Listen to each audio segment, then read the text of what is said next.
مولا علی ایک ایسی شخصیت ہے کہ جس سے ایمان میں قوت آتی ہے۔ یقینی بات ہے کہ انسان وہی کام اچھے ڈھنگ سے کر سکتا ہے جس طرف اس کا دل راغب ہو۔ اگر انسان چاہتا ہے کہ ایمان کے میدان میں، اسلام کے میدان میں آگے بڑھے، تو یقینی بات ہے کہ اسلام میں اس کا دل لگنا چاہیے، اور یہ دل میں اسلامی اور ایمانی گرمی آتی ہے مولا علی سے۔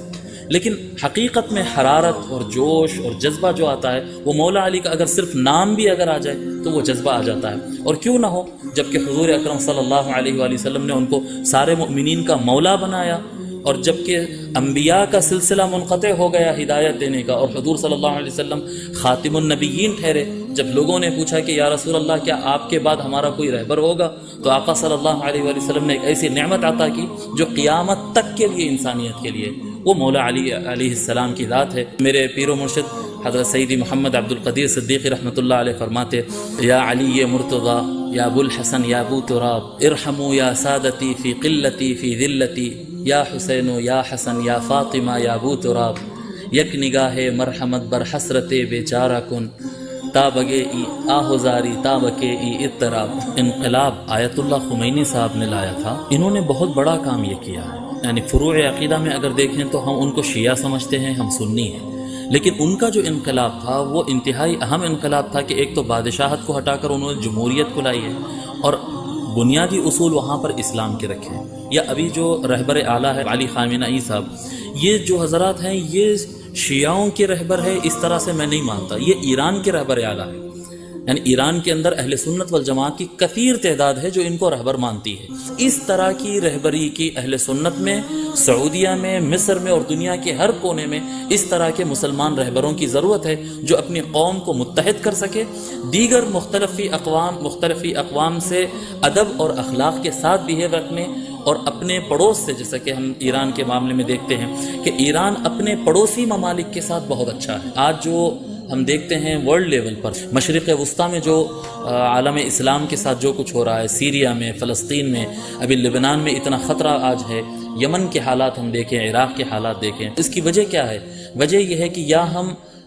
شیعہ سنی کے نام پر بٹے ہوئے ہیں، یا پھر ہم کیا کہتے ہیں کردی، ترکی اور عربی کے نام پہ ہم بٹے ہوئے ہیں۔ ہمارے آقا حضور اکرم صلی اللہ علیہ وآلہ وسلم نے ہم کو لا الہ الا اللہ کی بنیاد پر متحد کیا، اور انسانی اقدار، ہیومن ویلیوز ہم کو ایسے عطا فرمائے کہ مسلم تو کیا ہے، غیر مسلم کے ساتھ بھی ہمارا جھگڑا کبھی نہ ہو۔ یہ ویسٹرن ورلڈ کے کچھ خونخوار سیاستدان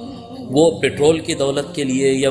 کیا کہتے ہیں زمین اور ہوس اور اپنے اقتدار کی ہوس میں وہ مسلمانوں کو تہس نہس کر رہے ہیں۔ ایز اے ڈائریکٹر آف منہاج القرآن کا یہ پیغام ہے کہ اپنا مسلک اپنی جگہ ہے۔ کوئی یہ اگر میں بحیثیت ایک سنی عالم میں سارے شیعہ بھائیوں سے یہ نہیں کہوں گا کہ سب اپنے مسلک چھوڑ دو اور سب سنی بن جاؤ، یہ نہیں، یہ مطالبہ فیل مطالبہ ہے، ایسا نہیں ہو سکتا ہے۔ کوئی شیعہ بھائی اگر ہم کو یہ کہے کہ تم سب اہل سنت چھوڑ دو اور شیعہ بن جاؤ، یہ پاسبل نہیں ہے، یہ لاجیکل نہیں ہے، ایسا نہیں ہو سکتا ہے۔ ہاں یہ ہو سکتا ہے کہ ہر آدمی اپنے مسلک پر مضبوطی سے رہے، لیکن کچھ چیزیں ہیں جو متفقات ہیں، کچھ چیزیں ہیں جو اصل ایمان ہے جس میں ہم سب متحد ہیں، چاہے شیعہ ہوں چاہے سنی ہو۔ تو متفقات کو، جن چیزوں پر ہمارا اتفاق ہے ان چیزوں کو ہائی لائٹ کیا جائے، اور جن چیزوں میں اختلاف ہے ان کو پیچھے ڈالا جائے۔ اللہ تبارک و تعالیٰ قرآن کریم میں فرمایا وَلَا تَنَازَعُوا فَتَفْشَلُوا، تم آپس میں جھگڑا مت کرو ورنہ تم فیل ہو جاؤ گے۔ اتنے زیادہ مسلمان ہونے کے باوجود آج ہم دنیا میں فیلئر نظر آتے ہیں۔ وَلَا تَنَازَعُوا فَتَفْشَلُوا وَتَذْهَبَ رِيحُكُمْ وَاصْبِرُوا، اللہ تعالیٰ نے فرمایا وَاصْبِرُوا، صبر کرو۔ صبر کرنے کا حکم کہاں فرمایا؟ اختلاف ہوتا ہے، اختلاف رائے ہوتا ہے، لیکن صبر کے ساتھ، ٹالرنس کے ساتھ ایک دوسرے کو برداشت کرنا، ایک دوسرے کو پسند کرنا، ایک دوسرے سے محبت کرنا۔ اور خصوصاً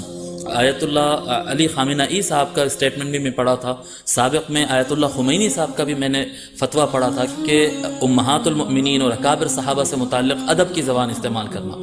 آج امت مسلمہ کا ایک بڑا مسئلہ اگر ہم سوشل میڈیا پہ بھی دیکھتے ہیں تو نوجوانوں کے ذہن اتنے پراگندہ معلوم ہوتے ہیں کہ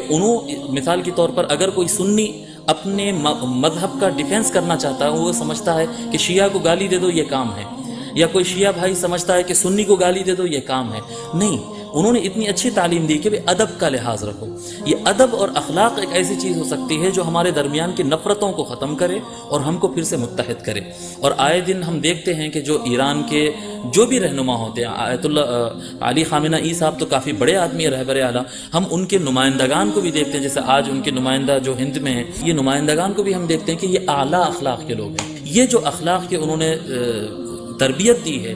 آیت اللہ خمینی صاحب نے، یا رہبر اعلیٰ نے جو تربیت دی ہے، یہ بہت بڑا کام ہے اور یہ دنیا بھر کے اندر یہ کام کرے گا.